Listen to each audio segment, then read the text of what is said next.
Hai kawan gizi, welcome to BGN Talks. Kembali lagi bersama dengan saya, Brigita Ferlina. Bagaimana kabarnya hari ini? Semoga dimanapun kamu mendengarkan dalam kondisi sehat dan tentunya semangat untuk beraktivitas. Ya, kawan gizi, tercatat hingga bulan Maret 2026 ini ada kurang lebih 1.500 SPPG yang ternyata kena suspend. Ada berbagai faktor tentunya yang bisa kita lihat ya. Salah satunya adalah banyak SPPG yang ternyata belum memiliki sertifikat dan juga masalah kebersihan, dan ada juga karena pemiliknya atau pengelolanya tidak profesional. Apapun itu faktornya, pastinya evaluasi yang dilakukan adalah supaya SPPG di lapangan bisa bekerja dengan maksimal dan tentunya memenuhi asupan gizi untuk adik-adik kita dan juga untuk masyarakat Indonesia. Cerita di balik suspend SPPG kali ini tentunya Ferlina tidak sendiri karena saya sudah ditemani dengan Bapak Doni. Halo Pak, selamat pagi Pak. Bagaimana kabarnya hari ini? Selamat pagi, Assalamualaikum. Senang kita dapat sharing nanti hari ini ya Mbak. Iya, justru cerita-cerita di baliknya ini yang perlu kita kupas tuntas ya Pak ya, sepertinya harus, ya. Kayaknya harus. Harus banget biar mereka tuntas. Tahu Mbak ya. Biar mereka tahu ya, biar kawan gizi di sini tahu, dan tentunya saya percaya ya Pak bahwa kawan gizi itu kalau memberikan komentar itu berarti tanda cinta Pak untuk program ini. Luar biasa, terima kasih berarti, terima kasih. Iya, ya, tanda cinta dari kawan gizi yang tentunya membantu untuk kita semua ya Pak, mengawasi bagaimana supaya adik-adik kita di lapangan juga ya, di berbagai daerah di Indonesia itu bisa makan dengan layak tentunya ya, memenuhi asupan gizinya, dan tentunya untuk memenuhi nanti target kita generasi emas pastinya yang mendatang ya Pak ya. Sangat setuju sekali. Oke, Bapak sendiri tapi gimana nih kabarnya sekarang, sehat Pak? Sangat sehat, luar biasa. Sangat sehat, luar biasa. Karena ya, vitaminnya Pak, ya? dari Aura Indonesia nih, yang membuat saya harus semangat nih gitu kan Mbak ya. Iya, betul sekali Pak. Pak, jadi memang ini kalau dari saya baca juga ya Pak ya, tercatat di bulan Maret 2026 ini kurang lebih 1.500-an ya Pak ya SPPG yang kena suspend. Nah, tadi seperti yang sudah saya sampaikan di awal, kenapa sih kok baru sekarang Pak? Bulan Maret ya? Kenapa nggak ada dari awal gitu ya? Iya, ini kita langsung saja mulai dari pastinya pertanyaan kawan gizi. Kenapa sih kok baru sekarang? Kan udah 1 tahun berjalan, kenapa nggak dari kemarin aja? Nah, ya itu bagaimana Pak? Mungkin boleh dijelaskan. Jadi yang pertama Mbak, kenapa bukan tahun kemarin ya? Karena kita harus tahu bahwa pembangunan dapur ini secara bertahap Mbak. Nggak bisa langsung jebret. Kalau sekarang ini 26.000 Mbak ya, 66. Itu baru sekarang Mbak. Kenapa di bulan Maret? Ingat, setiap akhir tahun itu kita ngajakan evaluasi Mbak ya. Dari di bulan Januari itu kita sudah sampaikan nih Mbak ke seluruh kepala SPPG itu untuk dia memperbaiki segera. Jadi pentahapan ini sudah di tahun kemarin juga sudah Mbak. Mulai kita dari surat SP 123 sudah Mbak. Kenapa di bulan Maret? Karena kita lihat ada triwulan Mbak ya. Triwulan 1, 2, 3 dan semester 1 dan 2. Nah, triwulan pertama ini adalah waktu kita eksekusi. Tidak bisa tidak lagi. Kenapa? Cukup kita beri waktu untuk mereka memberikan pelajaran, memberikan pembekalan, ya sosialisasi. Tahun kemarin kita sosialisasi nih Mbak. Suka nggak suka, Maret triwulan pertama kita awali dengan suspend. Tegas dari pimpinan BGN Mbak ya, gitu.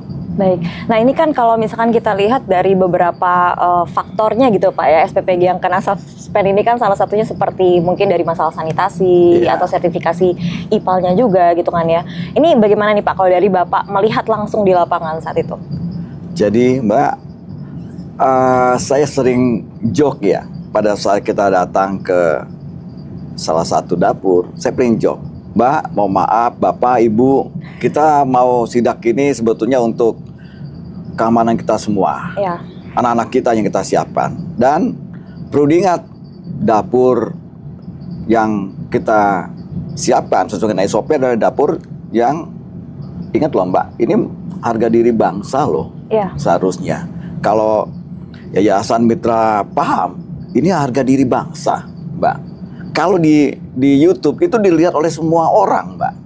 Nah, kenapa saya bilang, mohonlah saya pengen ngecek bukan SPPG yang bencana alam. Kalau bencana alam Mbak, itu becek, kotor, wajar karena sedang bencana alam. Tapi kan kita tidak Mbak. Dalam kondisi yang memang harus fresh, memang harus dengan SOP ya harus baik Mbak. Makanya kondisinya ya sangat memprihatinkan kalau hal ini tidak dipahamin oleh Yayasan Mitra yang punya dapur, Mbak, gitu. Kalau bisa disampaikan gitu ke kawan gizi juga ya, karena kan mungkin banyak kawan gizi yang tidak bisa melihat langsung turun ke lapangan seperti apa yang Bapak rasakan ya, seperti pengalaman Bapak. Seandainya gitu kawan gizi ada di dapur tersebut gitu Pak ya, dan melihat langsung kondisinya, apa sih yang paling mengubah pandangan mereka? Oh ternyata begini toh, pantesan gitu ya kena suspek gitu Pak. Mungkin boleh diceritakan. Jadi Mbak, kita tahu bahwa bakteri itu tidak bisa ditangkap karena sangat kecil, Mbak ya. Kita tahu bahwa hasil dari kita memberikan makan, Mbak ya, itu dalam bentuk produknya itu kan dalam bentuk ampreng, Mbak ya. Itu udah lebih dari 8 jam dari mulai masak, Mbak. Iya. Jadi apa yang kita ketahui? Yang pertama tempat jalan masuknya dulu nih, Mbak. Kalau satu jalan masuk, tempat kita bongkar barang, tempat kita mengirimkan barang, atau tempat mengirim barang, apakah itu sehat, Mbak? Pak, saya sudah... Jadi dari akses depan nih Pak? Dari depan dulu, Mbak. Oke. Jadi memang SOP-nya kita ada 3 pintu. Iya. Ada pintu loading area, pendistribusian dengan tempat untuk kita membersihkan dalam food tray yang kita bilang ompreng itu, Mbak ya. Nah, itu harus 3 pintu, Mbak, yang terpisah. Jadi tidak ada kontaminasi silang kalau kita bilang, Mbak. Biar benar-benar bersih gitu ya Pak ya alurnya. Oke. Nah, setelah itu, Mbak, apa sih yang paling fokus? Yang fokus saya itu, Mbak, tempat cuci ompreng. Karena itu awal yang kita bisa kontaminasi. Kemudian tempat kita terima bahan, masak, sama packing dong, Mbak. Oke. Itu kan fokus kita, Mbak, dalam satu dapur itu yang seharusnya itu sangat bagus dan sangat bersih. Seharusnya, Mbak. Kenyataannya, Mbak, di luar itu, Mbak. Penerimaan barang itu ala kadarnya. Ada yang hanya 1 lorong saja, Mbak.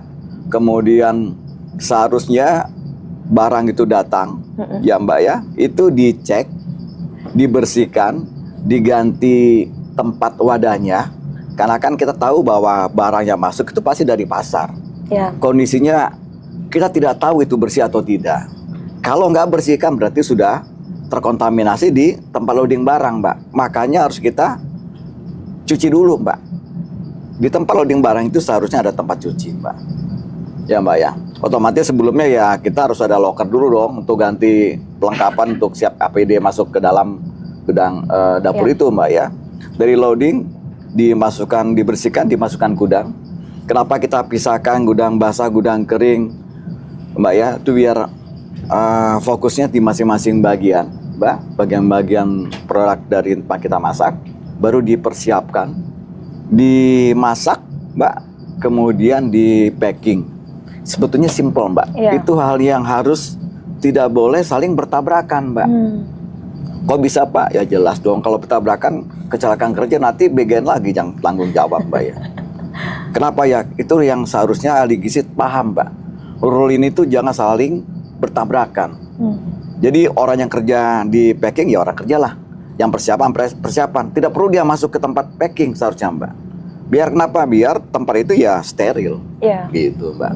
Gimana? Menurut Mbak gimana tuh? Iya, berarti memang dari alur depannya saja gitu tuh Pak, tidak ada sekat lah ibaratnya seperti itu ya. Jadi harus steril, apalagi untuk terutama misalkan ke bagian ketika sudah memasak gitu ya, yang betul-betul sudah harus bersih ya. Betul. Tapi saya jadi penasaran nih, karena Bapak melihat langsung di lapangan kan, wah begitu Bapak datang di area pintu masuknya udah berantakan misalnya seperti itu gitu ya, atau kondisinya kenapa ini seperti ini gitu. Nah itu bagaimana Pak tanggapan dari pengelola atau dari pemilik saat itu Pak? Apa sih sebenarnya alasan-alasan gitu? Alasan klasik nih Mbak, alasan klasik Mbak ya. Aduh Pak, saya nggak tahu. Kan itu cuma, saya bingung Mbak. Loh, Bapak ikut nggak nih siap sosialisasi? Ikut. Jadi Mbak, kayaknya mereka pura-pura tidak tahu sebetulnya Mbak. Pura-pura tidak tahu dengan kondisi line out ini. Ataupun memang ada satu case yang memang Kepala SPPG kita lupa menyampaikan kepada mitra untuk merubahnya, ataupun karena pergantian Kepala SPPG, Mbak. Jadi dia ya sudahlah, ini sudah jalan kok, ya sudah running saja. Seharusnya kan ini yang tidak boleh, Mbak ya. Kebanyakan alasannya itu tidak tahu. Jadi alasan sebetulnya adalah dari mereka sendiri tidak tahu. Untuk itulah SPPG tersebut dievaluasi atau diberhentikan sementara sampai nanti kemungkinannya pasti bisa lagi ya Pak ya untuk beroperasi kembali. Kalau sudah melengkapi semua SOP-nya Mbak ya, line out-nya diperbaiki. Selama belum, mohon maaf, tiada maaf darimu. Tiada ampun ya Pak ya. Ya, betul. Jadi betul-betul diawasi dan dipantau sampai memang Ya. kemudian layak beroperasi kembali. Iya. Oke. Tapi saya jadi penasaran nih karena saya juga beberapa kali pernah melihat SPPG seperti misalkan yang di IKN atau mungkin yang waktu itu di mana ya? Di Lombok misalnya. Iya. Kebetulan waktu itu memang dalam kondisi yang rapi, bagus seperti itu ya. Tapi kalau dari Bapak sendiri tadi kan kita udah ngobrol sedikit, aduh nih dari area pintu depannya aja udah berantakan gitu kan ya. Tapi pasti pernah dong Pak melihat yang bagus banget gitu Pak. Iya. Ya, mungkin boleh diceritain juga nih Pak, bagaimana sih kondisi yang ideal gitu yang ada di pandangan Bapak yang sampai Bapak, wah ini bagus banget nih pengelolaannya, seperti itu Pak. Jadi kondisi juga tahu nih Iya, dua-duanya nih, nggak cuman ngelihat yang bobroknya aja atau yang perlu evaluasi, tapi juga melihat yang sudah bisa dijadikan standar atau contoh gitu Pak. Ya. Yang bagus Mbak ya, itu ada di lahan TNI dan Polri Mbak, relatif bagus Mbak. Kemudian yang bagus sekali itu ada di Solo malah Mbak. Oke. Solo. Jadi satu tempat itu dia sudah pakai mesin Mbak. Jadi memang mitranya itu memang dia pingin berbagi. Jadi dia bilang, Pak, saatnya sekarang adalah saat untuk saya berbagi sama masyarakat Indonesia. Wow. Nah, jadi akhirnya ya luar biasa bagusnya Mbak. Jadi begitu kita masuk sudah bersih Mbak. Sudah pakai, Pak mohon maaf, sudah pakai APD udah lengkap. Sampai ini Mbak, sampai kita masuk ke dalam aja sudah harus pakai pelindung baju Mbak ya. Kita sampai sedemikiannya untuk dia menyiapkan, Diperhatikan gitu kan ya. memperhatikannya. Lantainya juga epoksinya tebal banget jadi kelihatan bersih Mbak. Dia bilang memang kita standar dari ini Mbak, rumah sakit. Oke. Di tempat ruang operasi. Ya saya no comment kalau dia bilang begitu. Ya operasi ya pasti tahu Mbak ya, Pasti kualitasnya steril lebih ya. tebal Mbak. Ya. Jadi Pak, saya tahu karena saya kontraktor pernah di rumah sakit, saya tahu bagaimana epoksi yang baik Pak. Itu saya buat untuk dapur saya. Jadi Bapak nggak rugi? Enggak Pak. Nah ini kan beda cara pandang mitra Mbak ya untuk menyiapkan dapur itu. Jadi yang bagus ini Mbak, saya tampilkan nih setiap visualisasi Mbak. Ini ada loh mitra yang bangunnya sangat bagus sekali. Dan dengan uang yang kita dapatkan dari biaya intensif itu bisa mengatasi itu semua Mbak. Gitu Mbak. Dan luar biasa Mbak Pak. Iya, jadi memang SPPG Solo ya Pak ya? Di Solo. Salah satunya yang Di bisa Solo. dijadikan contoh ya. Saya juga jadi penasaran nih karena belum lihat kebetulan Pak ya. Iya. Tapi mungkin ini juga bisa dibilang kan siapa tahu mitra atau pengelola yang lain itu belum maksimal hasilnya karena belum melihat contoh gitu kan. Iya. Kebetulan ada yang sudah bagus jadi mungkin bisa dijadikan contoh juga ya Pak ya dan evaluasi untuk kedepannya. Di Makassar juga ada Mbak. Di Makassar juga ada ya? Di Makassar juga ada. Jadi bukan hanya Pak itu di Jawa, enggak. Di Makassar rupanya ada juga loh katanya. Itu lebih bagus juga Mbak, lebih besar lagi karena luasnya sekitar 500 Mbak. Wow, oke. SOP kita 400. Kalau yang itu kan masalah sterilisasinya nih Pak yang diperhatikan. Kalau yang di Makassar bagaimana Pak? Sama Mbak. Sama Pak. Oke. Sama. Jadi kan bukan hanya Pak itu di Jawa aja, enggak. Ini di Makassar loh. Dia mampu juga kayak begitu dan luar biasa Mbak. Fasilitasnya sesuai dengan SOP kita. Berarti gitu. memang sebetulnya dari dana yang sudah dikucurkan pun sebetulnya bisa ya Pak untuk dimaksimalkan. Seharusnya bisa Mbak. Oke, ya ini tentunya juga menjadi catatan untuk para pengelola ya bahwa sebetulnya sangat bisa dimaksimalkan tentunya untuk pemenuhan gizi dari Iya. adik-adik kita ya Iya, Pak ya. betul. Oke, baik, kembali lagi Pak ke cerita di balik suspend gitu ya bahwa BGN kan sebetulnya telah menetapkan standar dari SPPG yang ideal. Nah, dari hasil pengawasan Bapak di lapangan gitu ya. Sebenarnya di mana letak gap terbesar antara standar dan implementasi di lapangan? Mungkin selain dari masalah kebersihan atau sanitasi tersebut, apakah ada hal lain Pak yang Bapak lihat? Jadi begini Mbak, kebanyakan yang tidak standar itu karena dia renovasi Mbak ya. Jadi Mbak bisa bayangkan saja kalau tipe rumah 70, 45 kita sudah tahu modelnya kayak bagaimana Mbak. Ya. Itu dipaksakan untuk dia membuat dapur Mbak. Ada yang 3 rumah dijadikan satu untuk buat dapur. Jadi kan layoutnya juga sudah berantakan di sini Mbak. Ya, jebol kanan, jebol kiri, dinding dan sebagainya macamnya Mbak. Dan ini yang menjadi gapnya agak berat kalau kita merenovasi sebuah rumah Pak, untuk dijadikan layout kita Dari BGN. rumah Pak? Iya. Oke. Itu persoalan yang terbesar Mbak ya. Ada lagi yang bagusnya itu kalau dalam bentuk gudang atau tempat pusat itu ada juga Mbak yang dirubah untuk jadi BGN Mbak untuk dapur. Ya relatif hampir sama Mbak layoutnya pakai kita. Makanya Mbak begitu kita sidak ke tempat-tempat lokasi SPPG, begitu saya lihat rumah, pasti trouble. Karena sudah pasti ipalnya tidak jelas, saluran pembuangan juga akan bermasalah di situ, Mbak. Dibandingkan dengan bangunan yang dia kosongan dan baru dibangun seperti itu ya. Betul. Mungkin kalau rumah memang layoutnya penempatannya kan awalnya untuk tempat tinggal seperti itu ya betul, Pak ya. Mbak. Jadi itu salah satu justru faktor pertama juga yang Bapak bisa lihat ya di lapangan. Persoalan di lapangan, Mbak. Oke, kemudian boleh tahu nggak Pak saran kepada pengelola di lapangannya itu seperti apa Pak? Kalau layoutnya, aduh ini sepertinya udah tidak memungkinkan seperti itu. Kalau saya boleh jujur Mbak ya, tolong relokasi aja lah. Sekalian Jalan relokasi solusinya. ya Pak ya. Jangan relokasi aja lah, kasih ada waktu. BGN coba. Kita kan mainnya dalam jangka panjang nih Mbak ya. Sayang kalau kita paksakan rumah dengan segala keterbatasannya, kita paksakan jadi dapur. Bolehlah mungkin setahun dia Mbak ya, daun dengan kondisi sekarang. Tapi untuk tahun kedua, tolong kalau bisa direlokasi. Saran saya Mbak. Sesuaikan dengan SOP. Ingat, dapur adalah citra bangsa ini. Karena dapat dilihat oleh seluruh dunia Mbak. Sudah keterbukaan era digital loh Mbak. Iya, betul. Masa tega sih kita bangsanya besar diperlihatkan dapur yang ala kadarnya atau dapur yang bencana alam yang sering bilang Mbak ya. Kenapa? Karena kotor Mbak. Nah, itulah saran saya. Ada Pak pengelola yang mungkin menolak atau aduh tapi nggak bisa Pak, ini sudah begini Pak, sudah gitu. Pernah Pak? Awalnya pasti yang Mbak. itu? Awalnya pasti. Tapi begitu saya bilang silakan, ini sudah tidak bisa sesuai dengan SOP karena terlalu kecil, ada kecil Mbak. Ini mau saya suspend 1, 2, 3 dan tutup permanen atau bagaimana. Jadi kalau begitu kita coba pendekatan dengan lokasi yang tidak mungkin dibetulkan karena kecil Mbak. Karena kecil. Nggak mungkin kita besarkan lagi ya. Terakhir saya pasti suspend. Suspend 1, 2, 3 mungkin 2 sudah terketuk hatinya akan akhirnya pindah kok. Nggak sampai 3. Kedua pasti pindah ya.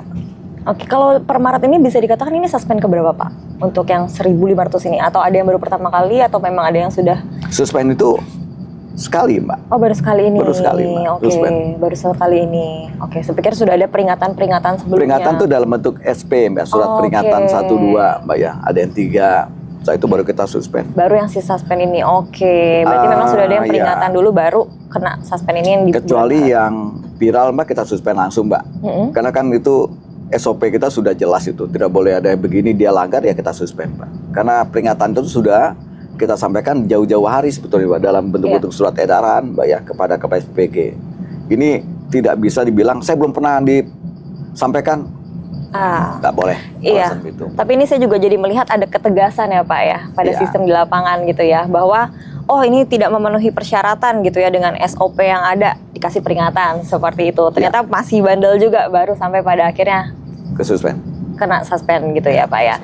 Kalau sampai mereka pada akhirnya tetap bandel gitu Pak, betul-betul harus tega ya Pak ya, tutup ya Pak ya.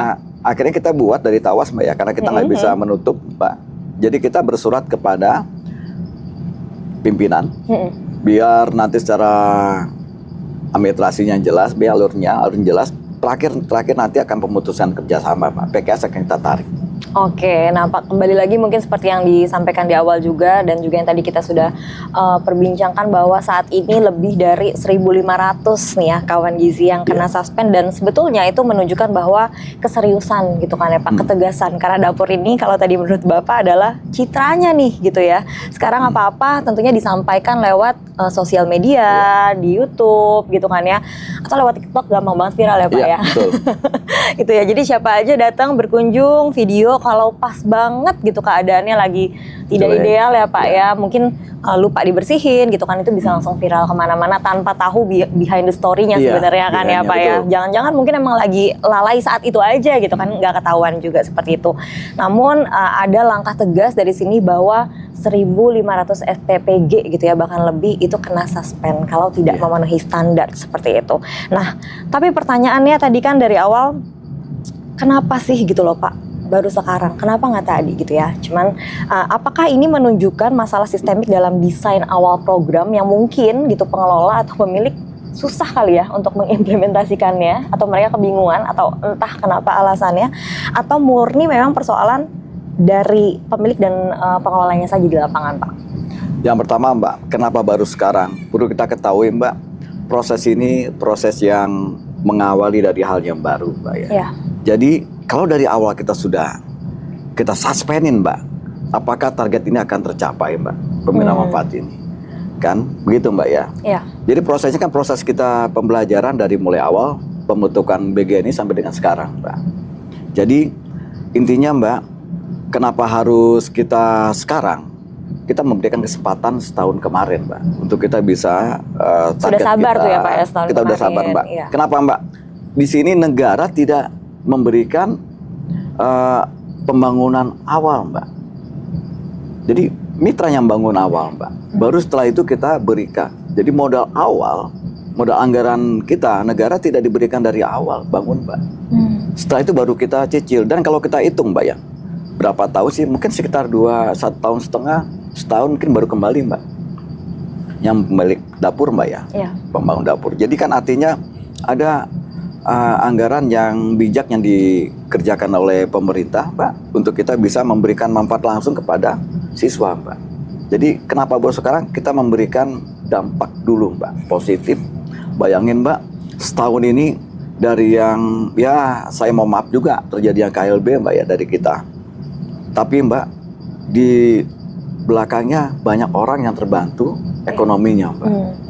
Ya, coba kalau sekarang ini, Mbak, sudah hampir sekitar 26.000, Mbak.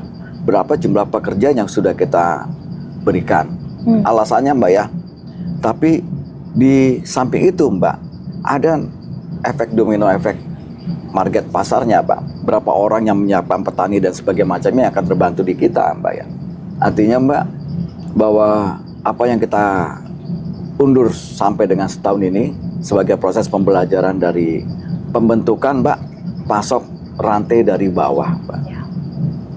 Kalau kita bilang dari hiri ke hulur dan sebagainya macamnya, Mbak, itu sudah kita bangun, Mbak, dari tahun kemarin.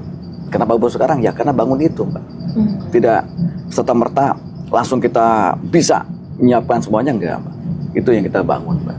Oke, nah tapi kan dari tadi seperti yang Bapak sampaikan bahwa ada nih ya SPPG yang dikasih peringatan dulu, mungkin ditegur baik-baik, jangan diulangi ya, gitu sampai akhirnya kena suspend. Tapi ada nggak yang begitu Bapak datangi nggak bisa ini, langsung kena suspend? Ada, Mbak. Ada ya Pak Ada. ya. Oke, mungkin boleh diceritakan Pak itu seperti apa?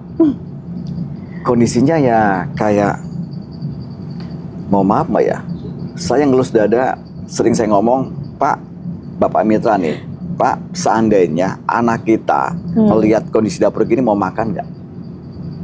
Jadi kan kalau sudah saya ngomong gitu berarti memang kondisinya jorok, Mbak. Jadi yang pasti saya kalau saya gregetan tuh kalau jorok, Mbak. Layout-nya berantakan hanya satu pintu itu udah pasti saya suspend, Mbak. Kenapa disuspend? Karena waktunya nggak mungkin, Mbak. Dia perbaikan selama seminggu. Ya, butuh Jadi waktu pasti ya. butuh waktu untuk dia perbaiki layout-nya. Itu yang kita suspend langsung, Mbak. Kenapa? Tahun kemarin kan sudah dikasih tahu, Mbak. Oh, tapi berarti udah dikasih tahu dulu Pak itu tetap Kan ya? ada sosialisasi, Mbak. Ya, dia dengar dari sosialisasi. Iya, berarti. Oke. Dengar pura-pura nggak tahu, ya kan gitu, Mbak, repot, Mbak. Pura-pura nggak tahu. Ini yang saya kasih tahu mereka, Pak. Mau maaf, Pak. Untuk yang sekarang saya datang, tahun ini udah tahun suspend nih. Nggak sesuai, langsung saya suspend. Apa sih sebenarnya Pak standar baku nasionalnya gitu ya? Jadi kan dari tadi mungkin takutnya ada kawan gizi yang mengira ini Bapak Doni judgmental nggak ya? Oh iya iya. Bersih nggak bersih? Mungkin Bapak terlalu bersih orangnya misalkan seperti itu ya Pak ya. Tapi kalau dari saya kebayang gitu ya. Cuman mungkin dari kawan gizi ada yang berpikir demikian. Sebenarnya apa sih Pak gitu ya standarnya gitu Pak? Standarnya di Juknis kita sudah ada kan, Mbak ya. Sudah ada layout-nya. Ya. Itu yang menjadi dasar saya, Mbak. Jadi kan sudah ada tuh layout-nya dari mulai yang seharusnya itu 400 meter persegi, Mbak ya. Dapur itu yang terdiri. Paling saya minta itu apa yang ada dalam Juknis itu tolong dikerjain. Mulai dari tempat fasilitas, tempat tinggal ini, Mbak ya, staf ahli gizi, akuntan, pengawas gizi, pengawas akuntan sama KPPG. Kenapa harus ada tempat mes? Karena mereka 24 jam diharapkan ada di dapur, Mbak. Setidaknya kalau dia misalnya istirahat ada di sebelah, misalnya ada di dekat dapur itu dia istirahat. Ada emergensi dibangunkan cepat. Kenapa harus ada mes, Mbak? Kaitannya masalah pengawasannya wajib dilakukan 24 jam bergantian, Mbak ya. Gak mungkin orang 24 jam melek gitu terus ya, ya, Pak, ya. Pasti bergantian, Mbak. Iya. Jadwalnya sudah ada SOP-nya, tinggal dilakukan aja mereka, Mbak. Kemudian layout-nya itu dimulai dari locker, Mbak. Jadi sering saya ngomong, kalau masuk dapur itu hanya lewat satu pintu loker. Kenapa? Karena itu adalah tempat untuk kita memutus awal kontaminasi dari luar, Mbak. Jadi artinya begitu dia datang dari rumah, datang ke dapur, ganti baju di loker, Mbak, baru tempatnya steril tuh, Mbak. Baru masuk tuh, Mbak, ke SPPG kita. Diawali dari apa? Diawali dari loading area lah. Enaknya ada pintu berarti nih. Pintu loading area, pintu distribusi, dan pintu untuk penyucian alat food tray atau ompreng, Mbak ya. Dari loading area itu mekanismenya apa saja kan sudah ada di Juknis tuh, Mbak. Jadi dari loading area ada timbangan, kemudian ada tempat penyuci, baru dimasukkan ke gudang basah, gudang kering, baru dipersiapkan, Mbak. Dipersiapkan itu ada 2 tempat penyucian nabati dan hewani karena memang tidak boleh digabung, Mbak. Baru kita masuk dalam proses produksinya, masak, Mbak. Dari hasil masak sini ada 2 kegiatan. Hasil dari masak itu langsung kita tiriskan dulu, Mbak ya, kita dinginkan, baru kita packing, Mbak. Dan hasilnya dari masak yang berupa lalat itu harus kita cuci dan dimasukkan ke gudang alat dapur, Mbak. Jadi seharusnya ini yang gudang-gudang ini yang harus dimiliki oleh dapur tersebut, Mbak. Ya, SPG tersebut. Setelah di packing, langsung didistribusikan. Hasil dari distribusi ya begitu selesai konsumsi ya dicucinya di tempat cuci ompreng. Mulai dari awal. Nah ini, Mbak, ada cuci omprengnya nih. Dari air panas untuk menghilangkan lemak, Mbak ya. Baru masuk ke tempat airnya mengalir, Mbak ya. Nggak boleh tergenang air panasnya. Dari mulai cuciannya sabun 3 kali cuci, baru terakhir dipanaskan.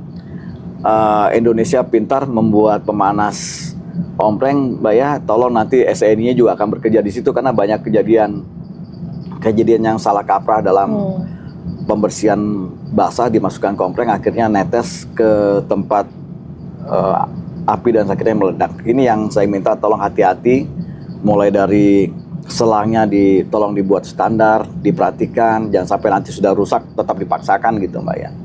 Baru dimasukkan lagi ke tempat pembersihan. Ini kan mekanisme rule yang ada di dapur yang menjadi, Mbak, hal yang fokus saya cek gitu, Mbak. Iya, dari apa yang Bapak jelaskan terlihat bahwa Bapak sangat memantau ya, Pak ya. Karena sudah sampai hafal ya urutan-urutannya ya, Pak ya, di lapangan. Mbak. Tapi memang kalau sekilas saya lihat seharusnya operasional di dapur SPPG tersebut seperti tidak ada jeda, betul nggak sih, Pak? Karena setelah ompreng ya, diantarkan ke anak-anak, ya paling istirahat sebentar gitu ya. Nanti siang sudah mulai lagi ya, Pak ya. Jam 2 udah mulai lagi. Sudah mulai lagi ya. Terus nanti baru dimasak subuh ya, Pak ya, kalau nggak salah ya, Pak ya. Iya, jam 2. Ya kan, subuh sudah mulai lagi, begitu terus ya. Jam 11, jam 12. Ya itu makanya mungkin alasannya mengapa Bapak sangat menyarankan untuk mes itu dekat ya, Pak ya. Karena supaya pemantauannya bisa 24 jam. Lelah istirahat sebentar, nanti datang lagi, running lagi ya. Karena memang kalau misalkan kawan gizi bisa melihat langsung dapur SPPG kita di lapangan, itu memang betul-betul operasionalnya, aduh ini kapan istirahatnya ya. Gitu ya. Nah, gizi kasihan loh, Mbak. Jadi karena jam sore begitu datang bahan, dia harus ngecek juga nih, Mbak. Iya. Iya kan, jadi datangnya dimasukin gudang, di prepare di gudang, disiapin di gudang dulu, Mbak. Baru nanti malah jam 11 ahli gizi lah gitu, Mbak. Jadi memang peran ahli gizi luar biasa nih, Mbak. Perannya sangat untuk memastikan ya, mengkurasi juga nih bahan-bahannya sesuai nggak nih gitu kan ya, Pak ya. Ingat loh, Mbak, diawali dari kualitas bahan yang bagus untuk mendapat hasil yang bagus. Oke. Peran ahli gizi loh, Pak. Iya, betul. Saya setuju itu ya. Apalagi kita memang sama-sama mau untuk pemenuhan ya asupan gizi ya dari adik-adik kita juga. Nah, ini kan di bulan Maret kurang lebih 1.500 lebih ya. Exact angkanya berapa, Pak?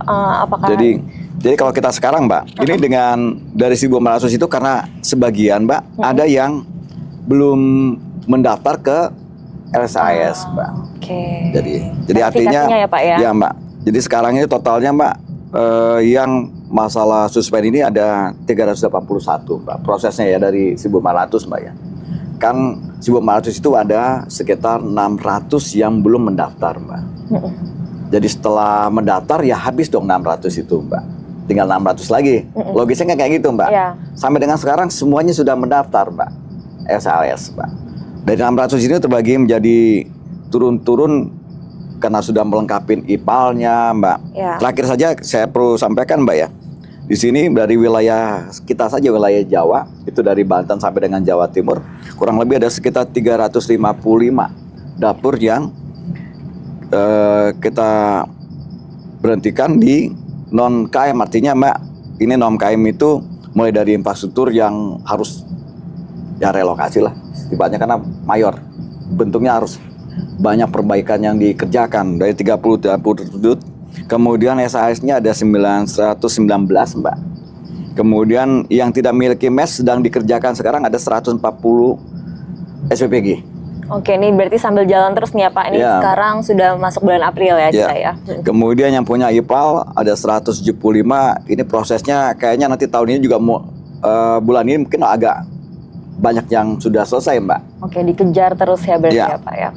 Kemudian menu tidak layak 47 dengan SDM-nya 29. Jadi total ini Mbak sekitar 600-an itu pasti nanti akan habis dengan sendirinya. Dan setelah itu Mbak, prosesnya itu kita akan melihat standar IPAL ya Mbak.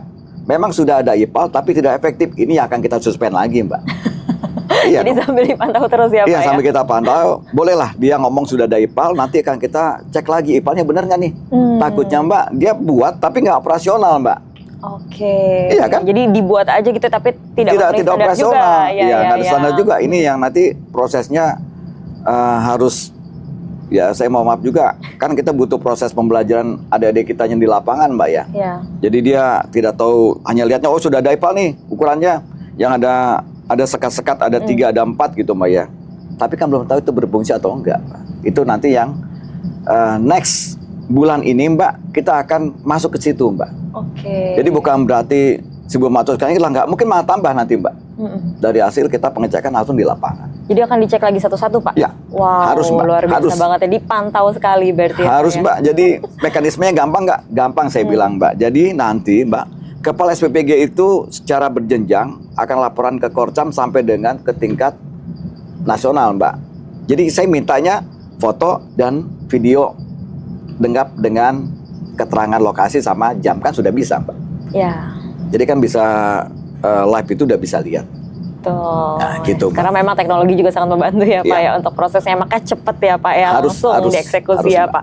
Nah tadi kan Bapak sebut-sebut ternyata ada 600 SPPG yang tidak memenuhi SLHS-nya ya Pak ya.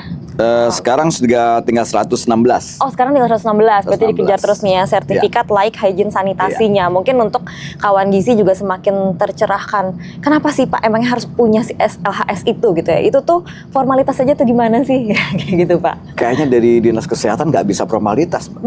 Justru itu Jadi, juga salah satu yang penting ya kalau saya Itu baca sangat memang. penting Mbak, Ya. harus penting karena di situ ada pengecekan bagaimana mekanisme mereka masak Mbak, Ya. sampai dengan hasilnya. Jadi SLS itu banyak Mbak, mulai dari mengecek line out-nya, kemudian mengecek bagaimana bahaya pembuangan terhadap dampak pada lingkungan hidup Ya. Mbak. Berarti kan di sini IPAL-nya larinya Mbak nanti. Ya. Kemudian bagaimana mekanisme pendistribusiannya mulai dari dia masak sampai dengan diberikan dikonsumsi, ini dihitung dan dicek oleh Dinas Kesehatan Mbak.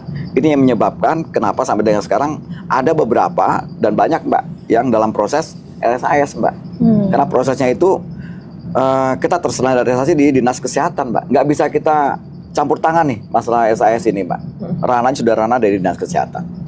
Oke, tapi berarti sekarang sisa sekitar 100 ya Pak ya yang masih akan 119. terus nanti dicek secara Ya. berkala ya Pak Iya, ya. SPPG yang disuspend ini tentunya bisa aktif kembali ya. Nanti setelah dievaluasi. Semuanya sudah dilengkapi. Ya, setelah dilengkapi, setelah memenuhi persyaratan dan Iya. pastinya seperti yang tadi Bapak terus sampaikan ya bisa menjadi citra yang baik juga tentunya. Iya, Mbak. Karena ini yang akan menjadi apa ya bisa kita bilang tempat eksekusi gizi-gizi ini dipersiapkan seperti itu ya untuk dikonsumsi oleh adik-adik kita. Nah, bagaimana caranya dari Bapak sendiri untuk menjamin bahwa perbaikan tersebut betul-betul tereksekusi di lapangan gitu ya? Apakah perlu kerjasama jaminan. dari berbagai pihak ya? Seperti apa Pak?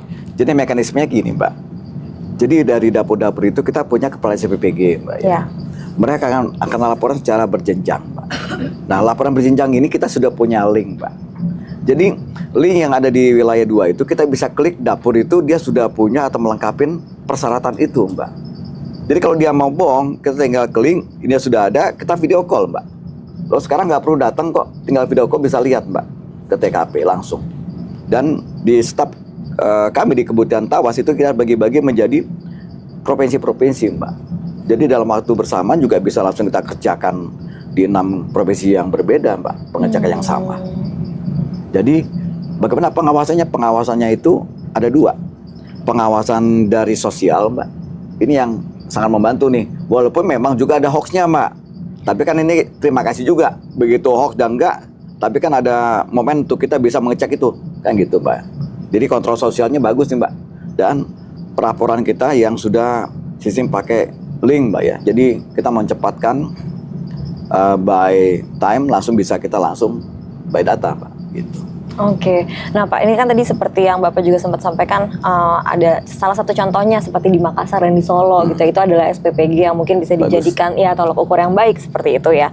Tapi kan kita tahu bahwa mungkin dengan adanya perbedaan dan keunikan gitu ya dari Indonesia sendiri berbagai daerah gitu ya. Ini saya juga pernah ada baca pertanyaan gitu ya, bagaimana memastikan bahwa bisa sama rata gitu ya Pak, maksudnya dalam artian bisa sepakat, oke ya, standarisasinya seperti apa biar meskipun berbeda daerahnya, berbeda cara pandangnya, mungkin berbeda culture-nya juga atau cara hidupnya, tapi tetap bisa sama gitu ya dan satu tujuan seperti itu. Bagaimana memastikannya Pak? Memastikannya kita punya tabel Tawasker, Mbak ya. Tawasker itu tetap seluruh balik lagi Indonesia. ke sistem tersebut berarti ya Pak ya? Iya, Mbak. Di situ sudah ada checklist masing-masing, Mbak ya. Mulai dari line house-nya dan sebagainya macamnya, tinggal kita akan melihat itu, Mbak. Jadi peran ini yang peran human error-nya apakah ada? Pasti ada yang namanya human error, tapi dengan adanya kita pengecekan secara berlapis jam berjenjang, Mbak. Nah ini yang saya minta menjadi masukan kita juga dari yang hasil laporan dari masing-masing masyarakat, Mbak ya. Buat sarana pembanding kita nih, benar nggak nih laporkan dari intern kita sama dari masyarakat, Mbak. Gitu. Oke, jadi balik lagi tentunya meskipun ya kawan gizi ada ribuan jumlahnya, terus bagaimana ya cara untuk memastikannya standarnya sama, tetap saja kembali lagi semuanya kepada SOP yang telah ditetapkan gitu ya. Sudah dibuat pasti guideline-nya sejelas mungkin gitu ya, bahkan ini diawasi langsung, kalau memang ada yang tidak sesuai pasti langsung dieksekusi, dievaluasi ya supaya bisa kembali sesuai dengan standar prosedur yang ada. Nah Pak, ini bagi mungkin bukan kawan gizi ya, tapi mungkin di luaran sana yang masih skeptis, ini program makan bergizi gratis bisa atau enggak sih? Ya kan pasti ada suara-suara yang seperti itu. Namun sekali lagi selalu saya sampaikan juga kepada kawan gizi gitu kan ya, bahwa ini adalah sebenarnya mungkin keresahan ini timbul karena mereka sayang gitu ya Pak ya sama generasi ini. Jadi kita anggap ini tuh bukan sebuah kontra, bukan sebuah kritik, tapi adalah justru sebuah surat cinta gitu ya. Karena mereka kepengen juga ada generasi yang lebih bagus gitu ya, generasi pelurus gitu ya untuk bangsa ini. Bagi mereka yang skeptis dan berpikir bahwa ini adalah proyek jangka pendek Pak, paling udahan gitu kan ya. Apa jaminan dari Deputi Pengawasan agar kualitas gizi ini bisa tetap terjamin hingga 5-10 tahun mendatang? Karena kalau saya pribadi nih ya Pak, jujur saya masih kecil, makannya nggak bergizi kayaknya juga deh. Jajanan-jajanan kalau sekarang datang ke sekolah saya lihat kepala sekolah itu lumayan ketat ya. Bahkan sebelum ada program-program seperti ini, makanan yang dijual, jajanan itu harus real food.